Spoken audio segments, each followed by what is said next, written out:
3 years ago na uso yung challenge na 25 push-ups. Tapos okay yun, nakumpleto natin for 1 month. At saka nag-i-exist pa, minsan nagto 2 times pa ng 25. Maganda, so maganda epekto.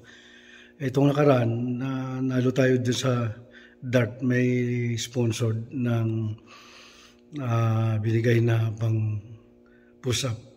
So napanalo na natin, that would motivate me na gamitin ulit. So let's try, let's do this. It's good for health, right? Hindi totoo yan. Bola lang yan.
Galing ha?